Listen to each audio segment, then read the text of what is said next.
মুখ্যমন্ত্রী যে অন্যায়গুলো করেছেন প্রথম দিন থেকে, সেই অন্যায়গুলোর প্রতিবাদ করার জন্যই আমরা নবান্ন অভিযানে মেনলি যাচ্ছি। সবাইকে আমন্ত্রণ জানিয়েছি আমরা। আমাদের জানা যতগুলো সংগঠন আছে, রাজনৈতিক দল আছে, সবাইকে আমন্ত্রণ জানিয়েছি।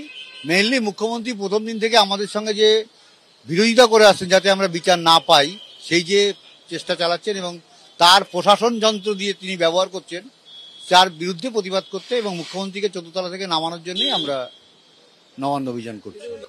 তাহলে স্বরাষ্ট্র সচিবকে দেবো, যে যিনি দ্বিতীয় যে পদাধিকারী, যিনি মুখ্যমন্ত্রী পরে।